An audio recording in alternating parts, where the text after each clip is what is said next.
Hi friends, എല്ലാവർക്കും പുതിയൊരു വീഡിയോയിലേക്ക് സ്വാഗതം. അപ്പോൾ ഇന്നത്തെ വീഡിയോയിൽ നമ്മൾ നോക്കാൻ പോകുന്നത് നമുക്ക് A4 സൈസ് പേപ്പറിലും A3 സൈസ് പേപ്പറിലും സെൻറ്റിമീറ്റർ ആൻഡ് ഗ്രിഡ് ലൈൻസ് എങ്ങനെയാണ് വരയ്ക്കുന്നതെന്നാണ് നോക്കാൻ പോകുന്നത്. അപ്പോൾ കഴിഞ്ഞ ദിവസം ഞാനൊരു വീഡിയോ ചെയ്തിരുന്നു. അപ്പോൾ അതിൻ്റെ ഞാൻ ജസ്റ്റ് പറഞ്ഞു പോയതേ ഉള്ളൂ. അപ്പോൾ കണ്ടിട്ട് നിങ്ങൾക്ക് ജസ്റ്റ് മനസ്സിലായി കാണത്തില്ലായിരിക്കും, അതുകൊണ്ട് ഞാൻ ഒന്നുകൂടെ ചെയ്യുന്നതാണ്. അപ്പോൾ കഴിഞ്ഞ ദിവസം തന്നെ ഞാൻ ഇവിടെ 2 സൈസ് പേപ്പറും എടുത്തിട്ടുണ്ട്, A3 സൈസും A4 സൈസും. അപ്പോൾ ഇതിനകത്ത് നമുക്ക് മെഷർമെൻറ്റ്, അതായത് സെൻറ്റിമീറ്റർ അനുസരിച്ച് ഓരോ പേപ്പർ സൈസിൽ എങ്ങനെയാണ് നമുക്ക് വരയ്ക്കുന്നതെന്ന് നോക്കാം. അപ്പോൾ കഴിഞ്ഞ ദിവസം തന്നെ നമ്മൾ കഴിഞ്ഞ ദിവസം വിജയുടെ ഒരു ഫോട്ടോ ആയിരുന്നു ഞാൻ കാണിച്ചത്. അപ്പോൾ ആ ഫോട്ടോ തന്നെയാണ് ഇവിടെ ഇന്നും കാണിക്കാൻ പോകുന്നത്. അപ്പോൾ അതിൻ്റെ അകത്താണെങ്കിൽ നമുക്ക് കറക്റ്റായിട്ട് മുകളിൽ 7 ബോക്സും മുകളിൽ നിന്ന് വലത്തേക്ക് 7 ബോക്സും താഴേക്ക് 9 ബോക്സാണ് ഇതിൻ്റെ അകത്ത് വരുന്നത്. അപ്പോൾ അതെങ്ങനെ വരയ്ക്കാമെന്നാണ് ഞാൻ എങ്ങനെ നമുക്ക് അളവ് മെഷർമെൻ്റ് എടുത്ത് വരയ്ക്കാമെന്നാണ് ഞാൻ കാണിക്കാൻ പോകുന്നത് 2 പേപ്പറിലും. അപ്പോൾ നമുക്ക് ആദ്യം A4 വരയ്ക്കുന്നത് നോക്കാം. അപ്പോൾ വീഡിയോ ഇച്ചിരി ലെങ്തിയാണ്, പക്ഷേ നിങ്ങൾ ഫുള്ളായിട്ട് കണ്ടുകഴിഞ്ഞാൽ നിങ്ങൾക്ക് വരയ്ക്കാനൊക്കെ പറ്റും. അതുകൊണ്ട് വീഡിയോ സ്കിപ്പ് ചെയ്യാതെ നിങ്ങൾ ഫുള്ളായിട്ട് കാണുക, എന്നാലും നിങ്ങൾക്ക് മനസ്സിലാകത്തുള്ളൂ. അതുകൊണ്ട് ഞാൻ ഫുൾ ട്യൂട്ടോറിയലായിട്ട് ചെയ്യുന്നതാണ്. അപ്പോൾ ഈ വീഡിയോ കണ്ടാൽ നിങ്ങൾക്ക് വേറെ വീഡിയോ കാണേണ്ട ആവശ്യം വരുന്നില്ല. ഈ വീഡിയോ കണ്ടു കഴിഞ്ഞാൽ തന്നെ നിങ്ങൾക്ക് മനസ്സിലാവും. അപ്പോൾ നമുക്ക് വരയ്ക്കാൻ തുടങ്ങാം. അപ്പോൾ ഞാൻ ആദ്യം A4 സൈസ് പേപ്പർ എടുത്തു. അതിന് ശേഷം നിങ്ങൾ ചെയ്യേണ്ടത് സ്കെയിൽ എടുക്കുക. സ്കെയിൽ എടുത്തതിന് ശേഷം 1 സെൻറ്റിമീറ്റർ എന്ന് എഴുതിയേക്കുന്ന തൊട്ട് ഇപ്പുറത്തെ ഒരു 0 അടപ്പുണ്ട് വര. അപ്പോൾ 0 സെൻറ്റിമീറ്റർ വരുന്ന ആ വരയില്ലേ, ആ വര പേപ്പറിൻ്റെ അറ്റത്തേക്ക് ഇങ്ങനെ മുട്ടിച്ച് വെക്കുക. കറക്റ്റായിട്ട് ആ 0 വരുന്നത്, ഒന്നല്ല, ആ 0 വരുന്നത് നമ്മളവിടെ ചേർത്ത് വെക്കുക. അതിനുശേഷം മുകളിൽ നമുക്ക് സെൻറ്റിമീറ്റർ അനുസരിച്ച് നമ്മൾ വരയിടാനുള്ളൊരു സ്പേസ് അവിടെ ഇട്ടേക്കുക. ഇതുപോലെ ഇതിപ്പോൾ ഞാൻ 3 സെൻറ്റിമീറ്റർ വെച്ച് 7 ബോക്സ് കിട്ടുന്നുണ്ടോന്നാണ് നോക്കാൻ പോകുന്നത്. അപ്പോൾ നമുക്ക് 3 സെൻറ്റിമീറ്റർ വെച്ച് 7 ബോക്സ് കറക്റ്റായിട്ട് A4 കിട്ടുന്നുണ്ട്. ഞാൻ ജസ്റ്റ് നോക്കിയായിരുന്നു. അപ്പോൾ അത് നമ്മൾ ജസ്റ്റ് ഡോട്ട് ഇട്ട് പോകുക. ഇതുപോലെ ആദ്യം 3 സെൻറ്റിമീറ്ററിൽ ഇങ്ങനെ വരയ്ക്കുക.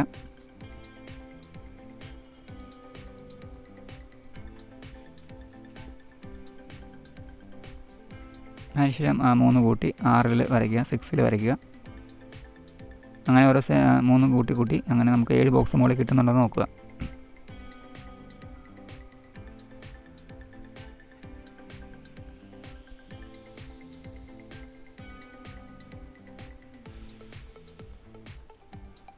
ഇതുപോലെ സ്കെയിൽ മാറാതെ നല്ലൊരു സ്കെയിൽ പ്രസ് ചെയ്ത് പിടിച്ച് തന്നെ ലെവലായിട്ട് തന്നെ വരയ്ക്കുക.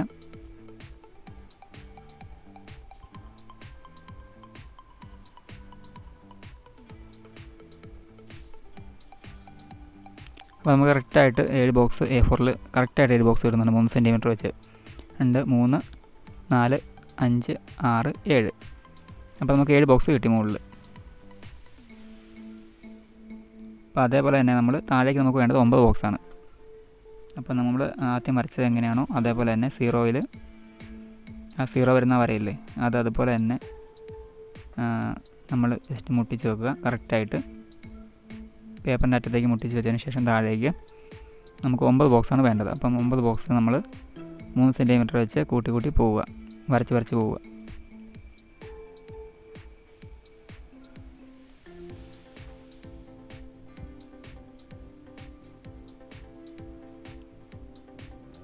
മൂന്നിൽ വരയ്ക്കുക, പിന്നെ 6-ൽ വരയ്ക്കുക, പിന്നെ കൂട്ടി അങ്ങ് പോവുക.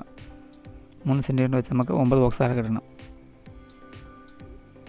അപ്പോൾ ഞാൻ പറഞ്ഞിരുന്നു, ഞാൻ യൂട്യൂബിൽ വീഡിയോ ഇടാൻ വേണ്ടിയിട്ട് A4 ഫുള്ളായിട്ട് ഞാൻ വരയ്ക്കുന്നില്ല, എൻ്റെ സെൻറ്റർ ഭാഗത്തായിട്ടാണ് ഞാൻ വരയ്ക്കുന്നത്. അതിൻ്റെ കാരണം ഞാൻ നിങ്ങൾ പറഞ്ഞിരുന്നു, എനിക്ക് വീഡിയോ ഫോൺ കുറച്ചൊരു താഴെ വെച്ചാണ് ഞാൻ ഷൂട്ട് ചെയ്യുന്നത്. അപ്പം കുറച്ചൊരു ക്ലിയർ ആയിട്ട് കിട്ടാൻ വേണ്ടിയിട്ട് പേപ്പറിൽ ഞാൻ ഫുള്ളായിട്ട് വരയ്ക്കാറില്ല, സെൻറ്റർ ഭാഗത്തായിട്ടാണ് വരയ്ക്കുന്നത്. അപ്പോൾ നിങ്ങൾ വരയ്ക്കുമ്പം പേപ്പർ ഫുള്ളായിട്ട് തന്നെ വരച്ച് പഠിക്കുക. ഇതിപ്പോൾ ഞാൻ A4 നിങ്ങളെ വരച്ച് കാണിക്കുന്നത്. എന്നിട്ട് ഞാൻ A4 ആ പേപ്പർ പോലും എനിക്ക് ഫുള്ളായിട്ട് നിങ്ങളെ ഈ സ്റ്റാൻഡിൽ വെച്ച് കഴിയുമ്പോഴത്തേക്കും ഫുള്ളായിട്ട് കാണിക്കാൻ പറ്റുന്നില്ല. അതായത് ഞാൻ വരയ്ക്കുമ്പം സെൻറ്റർ ഭാഗത്തായിട്ടാണ്, അതുകൊണ്ട് തന്നെയാണ് ഞാൻ വരയ്ക്കുന്നത്. അപ്പം ആ ഒരു കാരണം കൊണ്ടാണ് ഞാൻ അങ്ങനെ വരയ്ക്കുന്നത്. അപ്പോൾ നിങ്ങൾ വരയ്ക്കുമ്പം ഫുള്ളായിട്ട് വരയ്ക്കുക. ഇതുപോലെ ഞാൻ എടുക്കുന്ന അളവ്, ഞാൻ യൂട്യൂബിൽ വീഡിയോ ഇടാൻ എടുക്കുന്ന അളവെന്ന് വെച്ചാൽ 2 സെൻറ്റിമീറ്റർ ആണ് കേട്ടോ. അത് എത്ര ചോദിച്ചായിരുന്നു. 2 സെൻറ്റിമീറ്റർ ആണ് എടുക്കുന്നത്. ചിലപ്പോൾ 2.5 എടുക്കാറുണ്ട്. അതപ്പോൾ നമ്മൾ എടുക്കുന്ന ഫോട്ടോ അത്യാവശ്യം എടുത്ത ഫോട്ടോ ഒക്കെ ആണെങ്കിൽ അതനുസരിച്ചുള്ള മെഷർമെൻറ്റാണ് ഞാൻ എടുക്കുന്നത്. അതാണ് ഞാൻ പറയുന്നത്, നിങ്ങൾ അളവെടുക്കുമ്പം നിങ്ങൾ പേപ്പറിൻ്റെ സൈസ് അനുസരിച്ച് നിങ്ങൾ തന്നെ ഒരു ജസ്റ്റ് ഒന്ന് മെഷർമെൻറ്റ് ചെയ്ത് അളവെടുക്കുക. അപ്പോൾ നമ്മൾ താഴോട്ട് എണ്ണി നോക്കുന്നു, 9 ബോക്സ് നമുക്ക് കിട്ടുന്നുണ്ടോയെന്ന്. ഉണ്ട്, നമുക്ക് 9 ബോക്സും കിട്ടുന്നുണ്ട്. അതിന് താഴോട്ടൊരു 3 സെൻറ്റിമീറ്റർ വേണമെങ്കിൽ കിട്ടും. 10 ബോക്സിനുള്ള വേണമെങ്കിൽ താഴോട്ട് കിട്ടുന്നുണ്ട് നമുക്ക്. അപ്പോൾ ഒരു ഇൻറ്റ് ഇട്ട് വെച്ചേക്കാം, നമുക്ക് ആ ബോക്സിൻ്റെ ആവശ്യം അവിടെ ഇല്ലല്ലോ. ഇപ്പോൾ നമുക്ക് 9 ബോക്സ് പോരെ. ഇപ്പോൾ നമുക്ക് 9 ബോക്സും കിട്ടിയിട്ടുണ്ട്. അപ്പം അതുപോലെ തന്നെ നമ്മൾ ഈ സൈഡിലേക്കും വരയ്ക്കുക.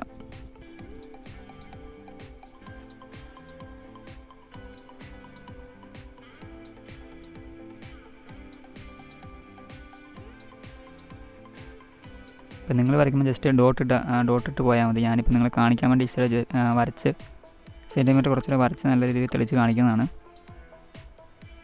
എന്ന് വെച്ചാൽ നമുക്കിതൊക്കെ പിന്നീട് മായ്ക്കേണ്ടതാണല്ലോ. നമ്മൾ വരച്ച പടം കിട്ടി കഴിയുമ്പോൾ നമുക്ക് ഈ ലൈൻസും ഇട്ടൊക്കെ ഡോട്ട് പോലെ നമുക്ക് മായ്ച്ച് കളയേണ്ടതാണ്. അപ്പം മാക്സിമം ലൈറ്റായിട്ട് വരയ്ക്കുക, ഒത്തിരി ഡാർക്കായിട്ട് വരയ്ക്കാതെ. ഇപ്പോൾ ഞാൻ നിങ്ങളെ കാണിക്കാൻ വേണ്ടി ഡാർക്കായിട്ട് വരയ്ക്കുന്നതേ.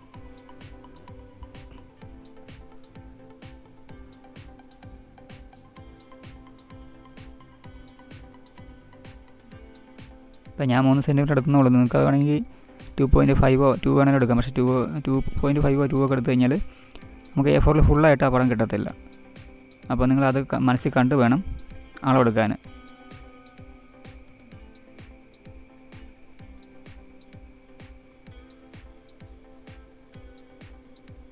അപ്പോൾ അവിടെ നമുക്കൊരു ബോക്സ് മിച്ചം വരുന്നുണ്ട്. അപ്പോൾ അതൊന്ന് ഇട്ട് വെച്ചേക്കാം ചുമ്മാ. നമുക്ക് അതിൻ്റെ ആവശ്യം ഇല്ല, ബോക്സിൻ്റെ ആവശ്യം അവിടെ വരുന്നില്ല.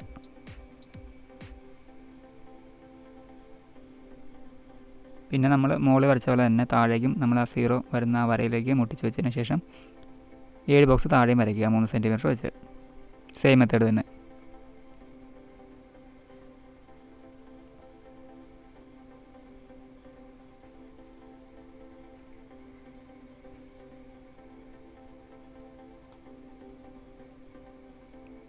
ഇപ്പോൾ നമുക്ക് താഴെയും കിട്ടി 7 ബോക്സ്.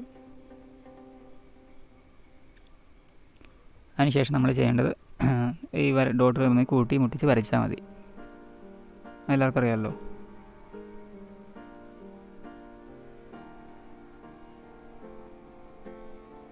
അപ്പോൾ ഇത് ഞാൻ നിങ്ങൾക്ക് കാണാൻ വേണ്ടിയിട്ട് തെളിച്ച് വരയ്ക്കുന്നതാണ്. അപ്പോൾ നിങ്ങൾ റിഡ് ലൈൻസ് ഇടുമ്പം ഒരിക്കലും ഇത്രയും തെളിച്ച് വരയ്ക്കരുത്. നിങ്ങൾ ലൈറ്റായിട്ടുള്ള വരയെ വരയ്ക്കാവുള്ളൂ. കാരണം ഞാൻ പറഞ്ഞില്ല, നമുക്ക് മായ്ക്കാനുള്ളതാണ് പിന്നീട്. അതുകൊണ്ട് അങ്ങനെ ചെയ്യുക. അപ്പോൾ നിങ്ങൾ ലെഡ് പെൻസിലില്ലേ, അപ്പോൾ ആ ലെഡ് പെൻസിലൊക്കെ ഉപയോഗിക്കുകയാണെങ്കിൽ ലൈറ്റായിട്ട് നമുക്ക് വരയ്ക്കാൻ പറ്റും. ഒത്തിരി കട്ടിയുള്ള പെൻസിൽ, ഡാർക്കായിട്ടുള്ള പെൻസിൽ ഉപയോഗിക്കാതിരിക്കുന്നതായിരിക്കും നല്ലത്. ഞാനിപ്പം യൂട്യൂബിൽ വീഡിയോ ഇടുന്ന സമയത്ത് ഞാൻ ലെഡ് പെൻസിലാണ് ഉപയോഗിച്ചാണ് റിഡ് ലൈൻസ് ഇടുന്നത്. അപ്പോൾ നിങ്ങളെ കാണിക്കാൻ വേണ്ടിയിട്ട് തെളിച്ച് വരയ്ക്കുന്നതാണ്, ക്ലിയറായിട്ട് കാണാൻ വേണ്ടിയിട്ട് അങ്ങനെ ചെയ്യുന്നതാണ്.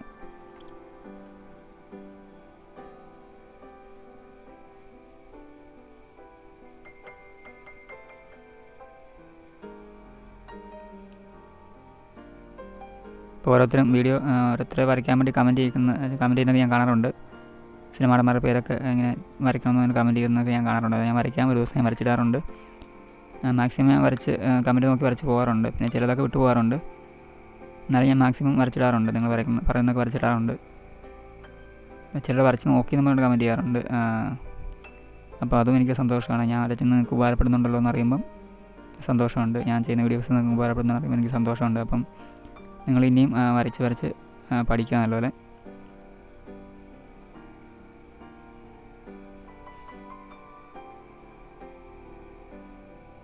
അപ്പോൾ നമ്മൾ താഴെ ഫുള്ള് കംപ്ലീറ്റ് ചെയ്ത് വരച്ചു.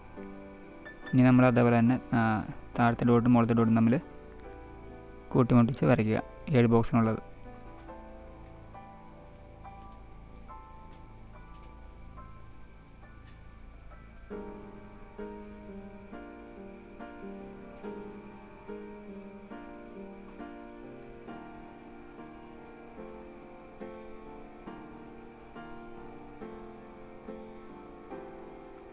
അപ്പം ഇത്രേ ഉള്ളൂ. നമ്മൾ A4 നമ്മൾ ആ ഒരു മെത്തേഡ് ഉപയോഗിച്ച് നമ്മൾ ഫുള്ളായിട്ട് വരച്ചിട്ടുണ്ട്. ഇനി നമുക്ക് ആ ഒരു ഫോട്ടോ ഇതിലേക്ക് സിമ്പിളായിട്ട് വരയ്ക്കാൻ പറ്റും. അപ്പോൾ താഴത്തെ വരകളൊക്കെ ഞാൻ ജസ്റ്റ് മായ്ച്ച് കളഞ്ഞു കേട്ടോ, നമുക്ക് അതിൻ്റെ ആവശ്യമില്ലല്ലോ. അപ്പോൾ നമുക്ക് ഇനി A3 സൈസ് പേപ്പർ എടുക്കുക. അപ്പോൾ നമ്മൾ A4ഉം A3 സൈസ് പേപ്പറും തമ്മിൽ നല്ല വ്യത്യാസമുണ്ട്, നല്ല മുഴുപ്പിൽ നല്ല വ്യത്യാസമുണ്ട്. അപ്പം അത് അനുസരിച്ച് ഇപ്പം നമ്മൾ നമ്മൾ 3 സെൻറ്റിമീറ്റർ വരെ A4 എടുത്ത്, അപ്പോൾ നമുക്ക് ഇതിൽ 3 സെൻറ്റിമീറ്റർ എടുത്തു കഴിഞ്ഞാൽ ഫുള്ളായിട്ട് കിട്ടത്തില്ല. അതുകൊണ്ട് ഞാൻ ഇവിടെ എടുക്കുന്നത് 4 സെൻറ്റിമീറ്ററാണ്, 4 സെൻറ്റിമീറ്ററാണ് എടുക്കുന്നത്. അപ്പോൾ ഞാൻ ജസ്റ്റ് ആദ്യം ഒന്ന് നോക്കിയായിരുന്നു, നമുക്ക് 4 സെൻറ്റിമീറ്റർ വെച്ച് 7 ബോക്സ് മുകളിൽ കിട്ടുന്നുണ്ടോ ഞാൻ ജസ്റ്റ് ഒന്ന് നോക്കിയായിരുന്നു ആദ്യം തന്നെ. അപ്പോൾ നിങ്ങൾ ഇതുപോലെ എണ്ണി നോക്കുക, ഇങ്ങനെ കറക്റ്റായിട്ട് നമുക്ക് 7 ബോക്സിനുള്ള മുകളിൽ കിട്ടുമോ എന്ന് നോക്കുക 4 സെൻറ്റിമീറ്റർ വെച്ച്. എന്നിട്ട് നിങ്ങൾ ഡോട്ട് ഇട്ട് നമ്മൾ മുമ്പേ വരച്ചാൽ തന്നെ ആ 0 വരുന്ന വരയില്ലേ അത് മുട്ടിച്ച് വെച്ച് പേപ്പറിനെറ്റ് മുട്ടിച്ച് വെച്ച് വരച്ച് തുടങ്ങുക. അപ്പം ഞാൻ പറഞ്ഞായിരുന്നു നമ്മൾ പേപ്പറിൻ്റെ സൈസ് അനുസരിച്ച് നമ്മൾ സെൻറ്റിമീറ്റർ കൂട്ടുക എന്ന്. ഇപ്പം നിങ്ങൾക്ക് മനസ്സിലായ കാര്യം, അതായത് നമ്മൾ A3 സൈസ് A4 സൈസിൽ പേപ്പറിൽ എടുത്ത 3 സെൻറ്റിമീറ്റർ ആണെങ്കിൽ നമ്മൾ A3 സൈസിൽ വന്നപ്പോൾ അത് 4 സെൻറ്റിമീറ്റർ ആക്കി. കാരണം പേപ്പറിൻ്റെ വലിപ്പം അനുസരിച്ച് നമ്മൾ സെൻറ്റിമീറ്റർ കൂട്ടുകയാണ് ചെയ്യുന്നത്. എങ്കിൽ മാത്രമേ നമുക്ക് പേപ്പറിൻ്റെ ഫുൾ സൈസായിട്ട് ഫോട്ടോ വരച്ചെടുക്കാൻ പറ്റത്തുള്ളൂ. ഇതിപ്പോൾ ഞാൻ 4 സെൻറ്റിമീറ്റർ വെച്ച് 7 ബോക്സിനുള്ള കിട്ടിയിട്ടുണ്ട് എനിക്ക്. അത് കഴിഞ്ഞൊരു ശകലം ചെറിയൊരു ബോക്സ് നമ്മൾ താഴെ വരച്ചില്ലേ, A4 വരച്ചപ്പോൾ നമ്മൾ താഴെ ചെറിയ ശകലം നമുക്ക് സ്പേസ് കിട്ടില്ല. അതുപോലെ തന്നെ ഇവിടെ 7 ബോക്സ് കഴിഞ്ഞ് ചെറിയൊരു സ്പേസ് നമുക്ക് അവിടെ വരുന്നുണ്ട്. നിങ്ങളടുത്ത് കാണിക്കാം. ആ കുഴപ്പമില്ല, നമുക്ക് ചെറിയ സ്പേസ് അവിടെ കിടന്നാലും കുഴപ്പമൊന്നുമില്ല. എന്നാലും നമുക്ക് ഫുള്ളായിട്ട് തന്നെ വരയ്ക്കാൻ പറ്റും. വേണ്ടില്ല, ഈ ഒരു ഭാഗത്ത് ഞാൻ ഇതിൻ്റെ ഇടുന്ന ഈ ഭാഗത്ത് ശകലൊരു സ്പേസ് വരുന്നുണ്ട്. 7 ബോക്സ് കഴിഞ്ഞ് ശകലം മിച്ചം വരുന്നൊരു സ്പേസാണത്. അപ്പോൾ കിടന്നാലും കുഴപ്പമൊന്നുമില്ല. ഇനി ചെയ്യേണ്ടത് നമ്മൾ താഴേക്ക് നമ്മൾ അതുപോലെ ഡോട്ടിട്ട് വരയ്ക്കുക. അപ്പോൾ ഞാൻ ഇത് A3 സൈസ് പേപ്പറിൽ ഞാൻ വരച്ച് കാണിക്കുന്നില്ല കേട്ടോ. അതെന്ന് എനിക്ക് A3 സൈസ് പേപ്പർ കൊണ്ട് ആവശ്യമുണ്ട്, പിന്നെ അതുകൊണ്ട് വരച്ച് ഞാൻ കുളവാക്കുന്നില്ല. മറ്റേ A4 ഞാൻ വരച്ച് നിങ്ങൾ കാണിച്ചില്ല. അപ്പോൾ അതേ മെത്തേഡ് ഉപയോഗിച്ച് തന്നെ നിങ്ങൾ വരച്ചാൽ മതി, പ്രത്യേകിച്ച് അറിയാനൊന്നുമില്ല. അപ്പം അങ്ങനെ വരച്ചെടുത്താൽ മതി. അപ്പോൾ പേപ്പർ ഞാൻ വരച്ച് കുളവാക്കുന്നില്ല, അതുകൊണ്ട് ആ പേപ്പർ എനിക്ക് ആവശ്യമുണ്ട് പിന്നീട് വരയ്ക്കാൻ വേണ്ടി, അതുകൊണ്ട് ഞാൻ ആ പേപ്പർ വരച്ച് കുളവാക്കുന്നില്ല. അപ്പോൾ നിങ്ങൾ വരയ്ക്കുമ്പം വരച്ച് പഠിക്കുക അതുപോലെ തന്നെ. അപ്പോൾ നിങ്ങൾ സംശയങ്ങളൊക്കെ അതെന്ന് കരുതുന്നു ഈ ഒരു വീഡിയോയിലൂടെ. അപ്പോൾ നിങ്ങൾ ഇതുപോലെയൊക്കെ വരച്ച് നോക്കുക. അപ്പം വീഡിയോ ഇഷ്ടമായി ലൈക്ക് ചെയ്യുക, ഷെയർ ചെയ്യുക, കമൻറ്റ് ചെയ്യുക. നിങ്ങൾക്ക് സംശയം ഉണ്ടെങ്കിലും കമൻറ്റ് ചെയ്ത് ചോദിക്കുക കേട്ടോ. ഞാൻ ട്യൂട്ടോറിയൽ വീഡിയോ ആയിട്ട് ചെയ്യുന്നതായിരിക്കും. അപ്പോൾ നമുക്ക് അടുത്തൊരു വീഡിയോയിൽ നല്ലൊരു വീഡിയോ ആയിട്ട് കാണാം. അടുത്ത ഞാൻ ഒരു ട്യൂട്ടോറിയൽ വീഡിയോ ചെയ്യാൻ നോക്കട്ടെ, ഇല്ലെങ്കിൽ പോർട്രേറ്റ് ആയിരിക്കും ചെയ്യുന്നത്. അപ്പോൾ അതുവരെ നിങ്ങൾ വരച്ചൊക്കെ പ്രാക്ടീസ് ചെയ്യുക. എന്നിട്ട് നിങ്ങൾക്ക് സംശയം ഉണ്ടെങ്കിൽ ചോദിക്കുക കമൻറ്റ് വഴി.